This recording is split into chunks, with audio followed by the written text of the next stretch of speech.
किसी गरीब के मसीहा नहीं है, वो सिर्फ और सिर्फ एक माफिया है, माफिया परिवार है।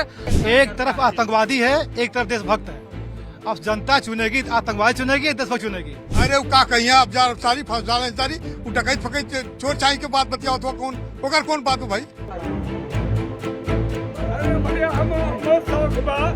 गाजीपुर लोकसभा की सीट बीजेपी के लिए बेहद महत्वपूर्ण है। इस सीट पर योगी आदित्यनाथ के उस दावे का भी इम्तिहान होगा जिसमें उन्होंने माफिया राज को खत्म करने का दावा किया था। दरअसल योगी आदित्यनाथ का बुलडोजर जिस जगह पर सबसे अधिक गरजा वो गाजीपुर ही था। मुख्तार अंसारी के सल्तनत को तोड़ने के लिए उन्होंने एड़ी से चोटी तक का जोर लगा दिया। तो ऐसे में क्या इस बार के लोकसभा चुनाव में गाजीपुर की जनता सीएम योगी आदित्यनाथ के उस दावे पर मुहर लगाएगी या फिर अंसारी परिवार की जो सल्तनत है, जो तिलिस्म है, वो अभी भी बरकरार रखेगा? आज होगी इसी बात की पड़ताल।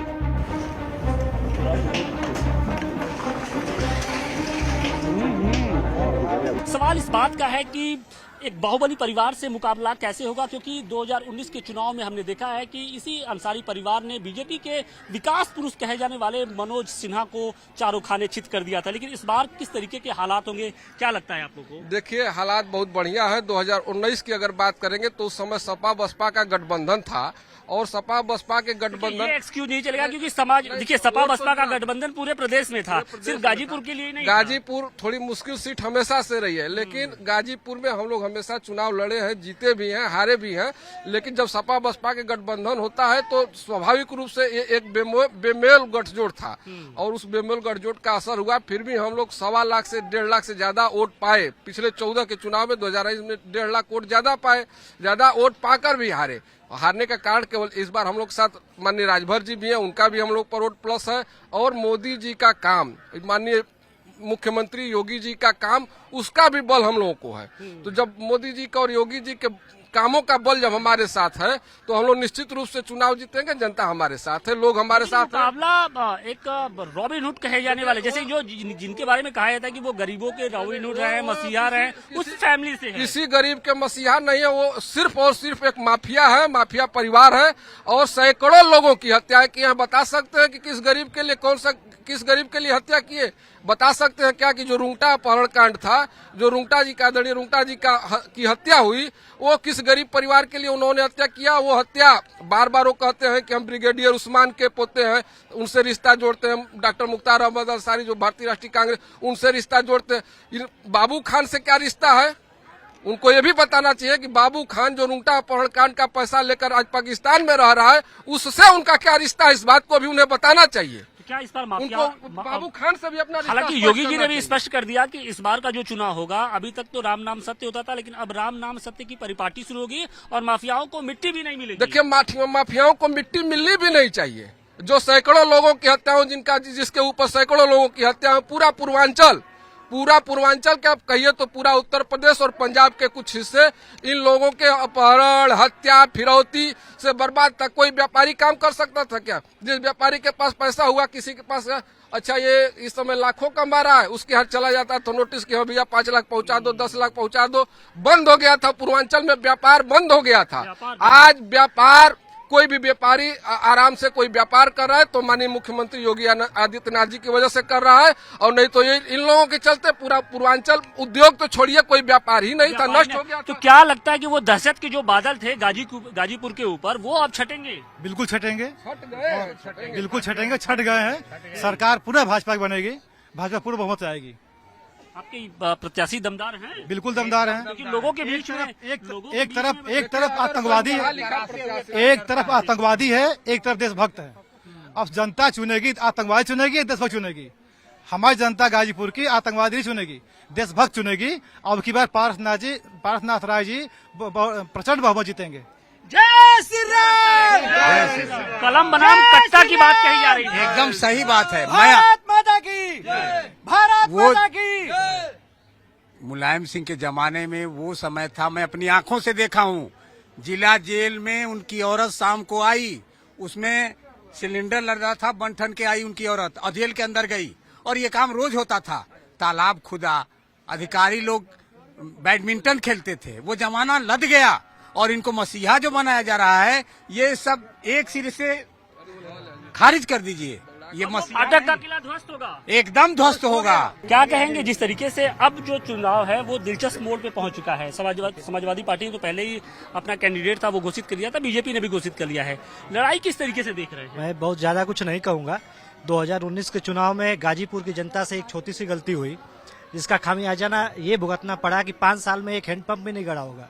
विकास का नाम ही छोड़ दीजिए, 5 साल पता ही नहीं चला, जेल और कोर्ट का चक्कर काटते हुए बीत गया संसद जी का। इस बार केवल और केवल विकास के नाम पे वोट दिया जाएगा, बाकी किसी का गुंडागर्दी या माफियागिरी नहीं चलेगी। इस बार नहीं चलने वाली, नहीं चलने वाली।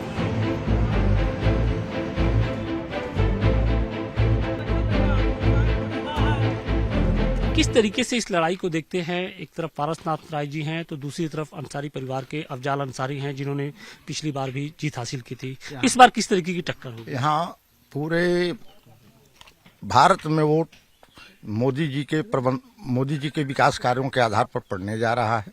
जहाँ तक यहाँ के प्रत्याशी का सवाल है, बहुत पुराने आरएसएस से संबंधित रहे हैं, पूरी जिंदगी इन्होंने आरएसएस की सेवा की है और अच्छे शिक्षण संस्थानों में शिक्षण संस्थान चलाते हैं, जहाँ के लड़के आज बहुत पढ़ लिख के ऊंचे ऊंचे पदों पर हैं और इनकी अपनी अलग पहचान है।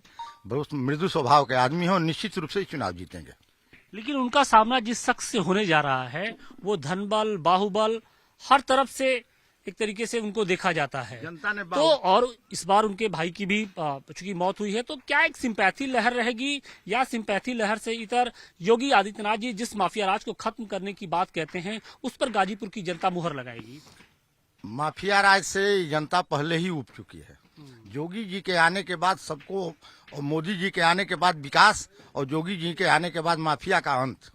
हर माफिया चाहे कोई भी हो, हर लोग इसी निगाह से देख रहे हैं कि ऐसा ही होगा।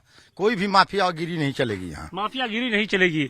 लेकिन गाजीपुर का जो एक पहचान बन चुकी थी वो माफियाओं से इतर से मतलब आगे बढ़ता ही नहीं था। हालांकि बीच में मनोज सिन्हा जी ने विकास पुरुष के तौर पे उनकी पहचान जरूर बनी, लेकिन 2019 में गाजीपुर की जनता ने उसे नकार दिया था। तो इस बार की जो टक्कर है वो किस तरीके से आप लोग देख रहे हैं और आप लोग के अंदर कितना उत्साह है? इस बार कोई टक्कर नहीं है। टक्कर उस बार तो बसपा और सपा मिली थी तो टक्कर हो गया। इस बार तो सपा अलगे, बसपा अलगे, सब खेमा अलग अलग है, तो कोई टक्कर है नहीं है। वो भी पारस राय के सामने कोई टक्कर नहीं है ना, कोई अच्छा, टक्कर नहीं। जब उनका नाम लिस्ट में आया तो आप लोग भी चौंक रहे थे क्योंकि बहुत बड़े बड़े दिग्गजों का नाम चल रहा था। तो जब उनका नाम सामने आया तो आप लोग के अंदर की जो प्रतिक्रिया थी कैसी थी? बढ़िया प्रतिक्रिया, हम लोग के साथे थे। अच्छा, उम्मीद आप लोगों ने उम्मीद किया था कि बीजेपी आला हम कमान लोग चर्चा में उनके नहीं थे, चर्चा में थे ही नहीं, लेकिन इतना तो दिमाग में था कि भाई वो बहुत पुराने हैं, हम लोग के मित्र हैं, सब बात है।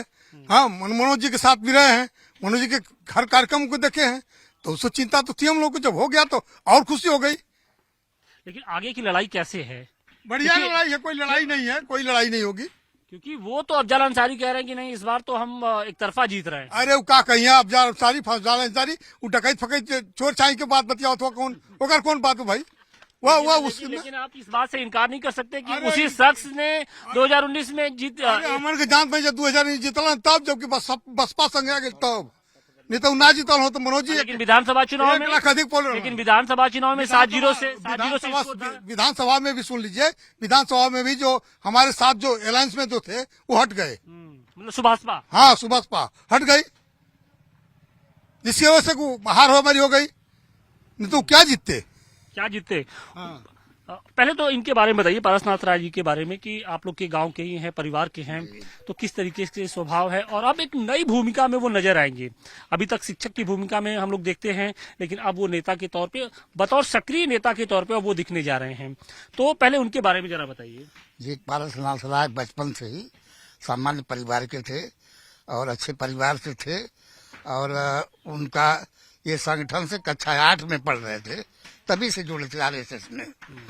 और इन्होंने 3 वर्ष का ओटीसी भी किया है, 3rd ईयर भी किया है, और जिन जिन पदों पर इनको दिया गया, एक सिपाही के रूप में उन्होंने काम किया है।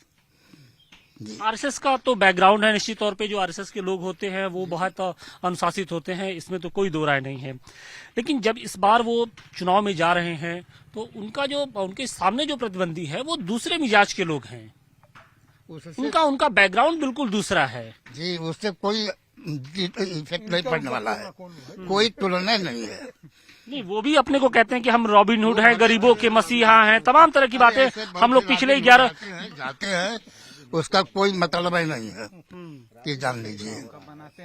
हाँ, बिल्कुल एक नया ट्रेंड चल गया, आ गया, एक नया ट्रेंड चल गया है कि मुख्तार अंसारी को गाजीपुर के अंदर, मऊ के अंदर एक माफिया दिखाने की, कि वो माफिया हैं, गरीबों के मसीहा रहे हैं, गरीबों के रॉबिन हुड रहे हैं।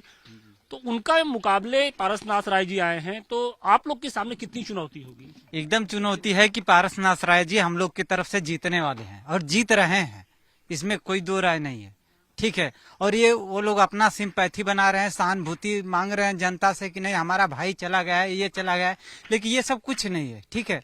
और जो सहानुभूति में कह रहे हैं तो वो उनके पक्ष के मजबूरी में कह रहे हैं लोग, ठीक है, कि नहीं हम सपा के हैं, यहाँ के हैं, वहाँ के हैं, लेकिन ऐसा कुछ नहीं।